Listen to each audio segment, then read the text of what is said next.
আসসালামু আলাইকুম। আশা করি আপনারা সবাই ভালো আছেন। তো আমরা আমাদের টিউটোরিয়াল সিরিজের আজকে তৃতীয় পর্ব শুরু করতে যাচ্ছি। এখানে আমাদের আজকের আলোচনার বিষয়বস্তু হচ্ছে লেয়ার। আসসালামু আলাইকুম। লার্ন টেক লিডের পক্ষ থেকে এই লার্নিং সিরিজে আপনাদের স্বাগত জানাচ্ছি। আশা করছি এই লার্নিং সিরিজটির মাধ্যমে আপনি আপনার শিক্ষা কার্যক্রমকে এক ধাপ উপরে নিয়ে যেতে সক্ষম হবেন। তো ঠিক আছে, শুরু করা যাক। তো লেয়ার হচ্ছে আমরা আমাদের ডকুমেন্টটাকে যেসব কন্টেন্ট দিয়ে নিয়ে বা যেসব কন্টেন্ট নিয়ে আমরা কাজ করতে চাই এগুলো আমরা সুন্দর করে একটার উপর একটা ইমেজ রেখে সেটাকে আমরা সাজাতে পারি কাজের সুবিধার জন্য। এটা সবচেয়ে বড় অ্যাডভান্টেজ হচ্ছে আমার প্রত্যেকটা ইমেজ যদি ডকুমেন্টে এরকম আলাদা আলাদা একটার উপর একটা আমরা বসাই বা একটা নিচে একটা আমরা রাখি, তাহলে প্রত্যেকটা ইমেজের কন্ট্রোলিংটা আলাদা থাকে, যাতে একটা ইমেজের কোনো ইফেক্ট আরেকটার সাথে মিশে না যায় বা কোনো এডিটিং কিছু যাতে অন্যটার উপর চেঞ্জ না হয়। তো এটা করতে গেলে প্রথমে আমাদের এই যে লেয়ার যে প্যানেলটা আছে এটা ওপেন করে নিতে হবে। এটা অনেক সময় এখানে থাকে না, তো যদি না থাকে তাহলে আমরা উইন্ডোতে গিয়ে এই যে উইন্ডো যে মেনুটা আছে, আমি যদি এটা মার্ক করে আপনাদের দেখাই, এই উইন্ডো মেনুতে যাবেন, ওর মধ্যে গেলে আমরা পাবো লেয়ার্স অথবা শর্টকাট F7। হ্যাঁ, তো এটা এরকম বাই ডিফল্ট থাকে না, আপনাকে নিয়ে আসতে হবে। তো এই অংশটা হচ্ছে আমার ইমেজগুলো যেভাবে একটার উপর একটা সাজানো হয়েছে সেভাবে এটা থাকছে। তো এখন আমরা দেখবো যে এখানে কটা ইমেজ আছে। যখন আমরা যে ইমেজটায় ক্লিক করব, অটোমেটিক্যালি খেয়াল করুন এখানে আমার ওই ইমেজটাকে ইন্ডিকেট করছে ওটা লেয়ারে কত পজিশনে আছে। এটা এইভাবে যে দেখাচ্ছে সেটার মূল কারণটা হচ্ছে এই যে অটো সিলেকশন, মানে আমার এই বাটনটা অন করা আছে। যদি আমি এটাকে অফ করে দিই, সেক্ষেত্রে আমি যদি এখানে সিলেক্ট করি আলাদা আলাদা, আমার এখানে কোনো পরিবর্তন হচ্ছে না। তো এটার যেরকম একটা অ্যাডভান্টেজ আছে, আমি আলাদা লেয়ার সিলেক্ট করে কাজ করব যাতে আমার অন্য লেয়ারের উপরে ভুল না হয় সেটা। আর যদি আমি অটো সিলেক্ট করি, সেই ক্ষেত্রেও আমাকে বারবার এখানে এসে সিলেকশন করার প্রয়োজন হচ্ছে না, আমি জাস্ট এরিয়াটা ডিফাইন করে কাজ করতে পারি। বাট অনেক সময় আমাদের অনেক লেয়ার আমরা হাইড করে রাখতে পারি, যেমন এই এরিয়াটার মাধ্যমে আমরা লেয়ারগুলোকে শো এন্ড হাইড করতে পারি। কিভাবে? এখানে কতগুলো আইকন আছে যেগুলোর মাধ্যমে, যেমন ধরুন আমি কোনো একটা ইমেজকে শো করব, তাহলে এটা এখন শো অবস্থায় আছে, তো এটা আমি এখন হাইড করে দিলাম। এইভাবে আমি প্রত্যেকটা ইমেজকে হাইড করে দিতে পারি। লাস্টে আমার ব্যাকগ্রাউন্ড লেয়ারটা থাকছে, সেটাকে আমি অফ করে দিতে পারি। ব্যাকগ্রাউন্ড লেয়ার নিয়ে আমি পরে আলোচনা করছি, তো আগে আমরা এটার শো এন্ড হাইড। এবং আমি যদি অ্যাট এ টাইম শুধুমাত্র আমি যে লেয়ারটা দেখতে চাই সেটা রেখে বাকিগুলো অফ করব, তাহলে কিপ্যাড থেকে অল কি প্রেস করে আপনি যে লেয়ারটা ভিজিবল অবস্থা রাখবেন সেটাতে ক্লিক করেন, বাকি লেয়ারগুলো অফ হয়ে যাবে। আবার ঠিক একই প্রসেস আমি অন্য লেয়ারগুলোকে শো করে দিতে পারি। ঠিক আছে, আবার কোনো লেয়ারকে যখন আমরা সিলেক্ট করি একটা একটা করে, আবার অ্যাট এ টাইম যদি আমরা মাল্টিপল ফাইলে সিলেক্ট করতে চাই, তাহলে আমরা কন্ট্রোল প্রেস করে অন্য লেয়ারগুলো একসাথে সিলেক্ট করে কাজ করতে পারি। তো এটা হচ্ছে রুলস। যেমন এই লেয়ারটা ধরুন আমি এখন আছি যে ট্রেইলার লেয়ার, তো এটাকে যদি আমি এখানে মুভ কির মাধ্যমে বা মুভ টুলস এর মাধ্যমে আমি যদি এটাকে সরিয়ে আনি, ইচ্ছা মতো এই কন্ট্রোলটা কাজ করে। আবার যদি আমি ধরেন পরে ক্লথ লেয়ারে যাই, এটাতে যদি কাজ করি, তাহলে এটা আলাদা আলাদা কাজ করে। তো যেহেতু আমাদের অটো সিলেকশন আছে, আমাদের এখানে গিয়ে সিলেকশন না করলেও হয়, বাট এটা একটা ডিসঅ্যাডভান্টেজ আছে, অনেক সময় একটা কাজ একটার উপর পড়ে যাওয়ার চান্সেস থাকে।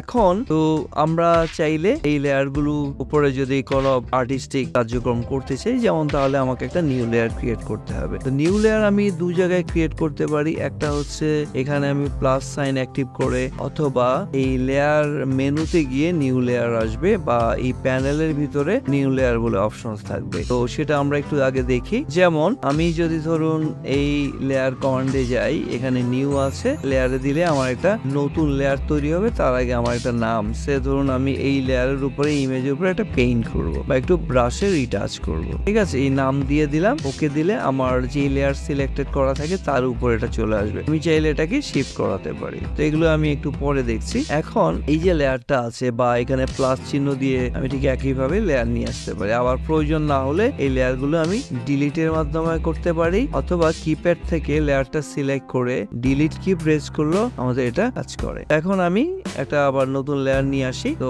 এটা আমরা যদি অটোমেটিক নিয়ে আসি প্লাস সাইন করে, তখন নামের কোনো ডায়ালগ বক্স আসে না, তখন আমাদেরকে ডাবল ক্লিক করে এখানে নামটা দিতে হয় এইভাবে। আর যদি আপনি লেয়ার মেনুতে গিয়ে নিউ লেয়ারে আনেন, তখন সে আপনার কাছে নেম ডায়ালগ যাবে। ওকে, এবার আমি পেইন্ট টুলের সাহায্যে বা ব্রাশ টুলের সাহায্যে এখানে যদি কিছু একটা এর উপর একটু পেইন্ট করি অন্য কালার দিয়ে, সেটা আমি করতে পারবো। এবং যেহেতু এটা আমি একটা নিউ লেয়ারে করেছি, তো চাইলে এটাকে আমি বিভিন্ন ব্লেন্ড মুড, মানে এই কালারটাকে আমার ওই লেয়ারে ইমেজের উপরে বিভিন্ন ভাবে ব্লেন্ড করতে পারি। লাইট, ডার্কনেস, মাল্টিপ্লায়ার, ডিসলভ, এরকম বিভিন্ন রকম একটা ইফেক্টস এখানে ক্রিয়েট হবে। অথবা এর অপাসিটি চেঞ্জের মাধ্যমে এটাকে আমরা একটু লাইটার অথবা ডার্কার করতে পারি, এবং এটা প্রয়োজন শেষে অপ্রয়োজনীয় মনে হলে আমরা এটাকে ডিলিট করে দিতে পারি। তো এই হচ্ছে আমাদের একেবারে লেয়ারের এলিমেন্টারি ধারণা। এখন আমরা শিখতে যাচ্ছি লেয়ারকে আমরা কিভাবে রিঅ্যারেঞ্জ করব। তো অনেক সময় আমরা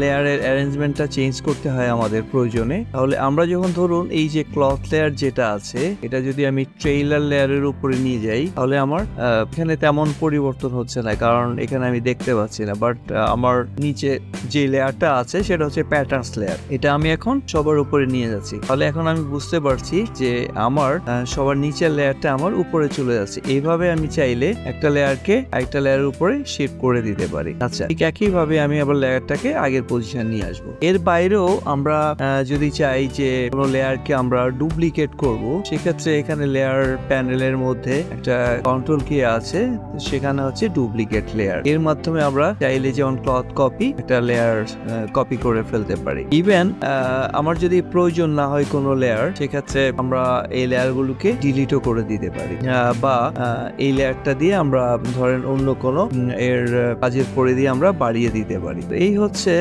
আমাদের লেয়ারের যে রিঅ্যারেঞ্জমেন্টটা আছে, সেটা আমরা এইভাবে করতে পারি। এবার আমরা দেখতে চলেছি লেয়ার কি করে রিসাইজ করা হয়, বা লেয়ারের মধ্যে যে কন্টেন্ট গুলো থাকে সেটা আমরা কিভাবে রিসাইজ করব। ধরুন আমি এই টুলস যে ফটোটা আছে, এটা আমি রিসাইজ করতে চাই। তো এটা আমরা দুই ভাবে করতে পারি। একটা হচ্ছে কিপ্যাড শর্টকাট হচ্ছে কন্ট্রোল টি, আর এটা দিলে হচ্ছে আপনার এই জিনিসটা এরকম কতগুলো বাউন্ডিং বক্স চলে আসবে, যেগুলো যে কোনো অ্যাঙ্গেল ধরে আমি যদি শিফট প্রেস করে এটাকে অ্যারেঞ্জ করি, তাহলে এটা শিফট দিয়ে যদি আমি করি, তাহলে এটা গ্র্যাজুয়ালি সব দিক থেকে এটা সাইজ এনহ্যান্স হচ্ছে বা রিসাইজ হচ্ছে। এই গেল একটা ওয়ে।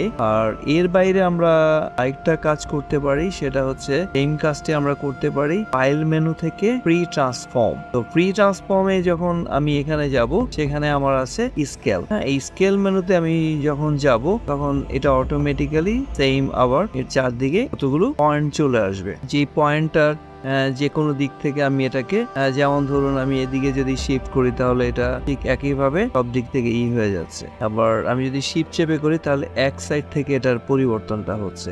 যে কোনো একটা অ্যাঙ্গেল থেকে আমরা জিনিসটাকে দেখতে পারি, এরকম। বাট আমাদের বেস্ট প্র্যাকটিস হচ্ছে শিফট চেপে যে কোনো একটা কর্নার থেকে আমরা এটাকে করলে এটা খুব স্ট্যান্ডার্ড ওয়েতে রিসাইজ হয়ে যাবে, এটার কোনো আকারের পরিবর্তন না, মানে মেজর, মানে কোনো একটা নির্দিষ্ট সাইজে না হয়ে সব দিক থেকে এটা আকারটা পরিবর্তন হবে। তো এভাবে আমরা আমাদের যে কোনো ইমেজকে সহজে নির্দিষ্ট লেয়ার সিলেক্ট করে সেটাকে আমরা করতে পারি। এখন আমরা দেখব একাধিক লেয়ারকে একসাথে কিভাবে আমরা রিসাইজ করব। সেটার জন্য আমাকে কন্ট্রোল প্রেস করে একাধিক লেয়ার সিলেক্ট করতে হবে। এবার আমি কন্ট্রোল টি দিয়ে আমি আবার ট্রান্সফর্ম মেনুটা নিয়ে আসবো। দেন শিফট চেপে আমি যদি যে কোনো একটা অ্যাঙ্গেল থেকে এটাকে বাড়াতে বা কমাতে চাই, এই কাজটা আমরা একসাথে করতে পারবো। এটা হচ্ছে আমাদের মূলত হচ্ছে রিসাইজ বা রিস্কেলিং, এটাকে আমরা যে কোনো ভাবে রিস্কেল করতে পারবো। তো এই হচ্ছে আমাদের স্কেলিং অথবা রিসাইজ।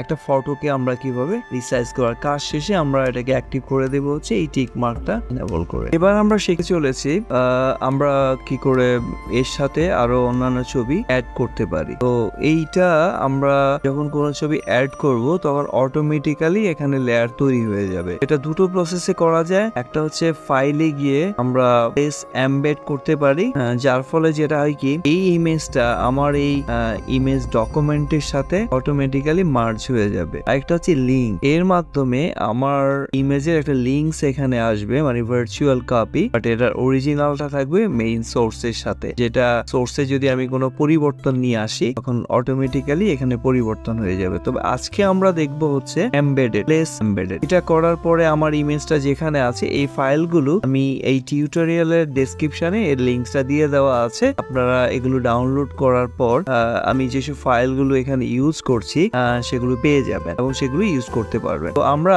এই অ্যাড ইমেজ টু ফাইলটাকে সিলেক্ট করলাম, এরপরে এখানে প্লেস করার পরে আমার ইমেজটা এখানে আসবে। তো আমি আবার কমান্ডটা অ্যাক্টিভ করি। তো অনেক সময় এগুলো দেখা যায় কি ইমেজটা অনেক লার্জ সাইজ থাকে, যার ফলে একটু বড় আকারে চলে আসে। তো এটাকে আমরা রিসাইজ করতে পারি শিপে এর যে কোনো একটা অ্যাঙ্গেল ধরে একে আমি এর স্মল সাইজে পরিবর্তন করতে পারি এবং এখান থেকে আমি এটাকে যেটা প্লেস করব সেটা এখানে আমাকে একটা স্মার্ট গাইড সাপোর্ট দেয়। যে পিঙ্ক কালারের যে লাইন গুলো দেখতে পাচ্ছেন এটার মাধ্যমে আমি এর ধরুন সেম অ্যালাইন বা সেম সাইজে হচ্ছে কিনা জিনিসটা আমরা বুঝতে পারি। তো এভাবে আমরা যেটা করি সেটা হচ্ছে আমরা একটা ছবিকে নিয়ে আসলাম। এখন আমার কাজ শেষ হয়ে গেলে আমি জাস্ট এই টিক বাটনটা ক্লিক করলে কাজটা কমপ্লিট হয়ে যাবে। আচ্ছা, এখন আমরা যে এই যে ছবিটা আমরা এখানে দেখলাম, এই যে ইমেজটা আমরা অ্যাড করলাম, এই ইমেজের উপর আমি যদি কোনো কাজ করতে চাই, যেমন এর উপরে কোনো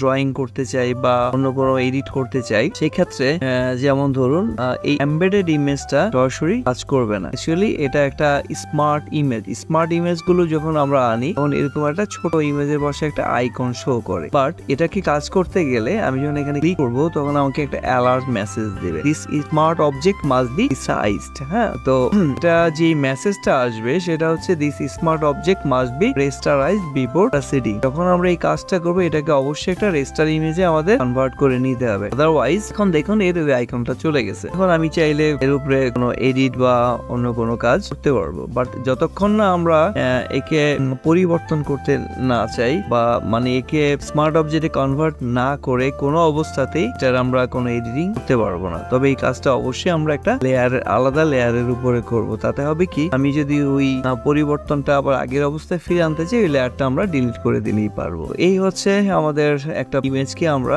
এমবেড ভাবে করব। এবার আমরা শিখতে চলেছি ব্যাকগ্রাউন্ড লেয়ার কি এবং কিভাবে আমরা ব্যাকগ্রাউন্ড লেয়ার তৈরি করব। ব্যাকগ্রাউন্ড হচ্ছে একটা ইমেজ ডকুমেন্টের স্পেশাল লেয়ার। তো পুরো একটা লেয়ার যখন ব্যাকগ্রাউন্ড মোডে থাকে তখন এর কিছু অ্যাডভান্টেজ থাকে। যেমন ধরুন আমি অন্য কোনো লেয়ারকে এই লেয়ারের নিচে নিয়ে আসতে পারবো না, এখানে নো ওয়ে সাইন শো করছে। আবার এই লেয়ারটাকেও অন্য কোনো লেয়ারের উপরে আমি নিয়ে যেতে পারবো না। প্লাস এই ব্যাকগ্রাউন্ড লেয়ারকে আমি মুভও করতে পারবো না। যদি আমি সিলেকশন টুল দিয়ে করি তখন এটা লক অবস্থা থাকে বলে এখানে আমার এটাকে মুভ করতে দিবে না।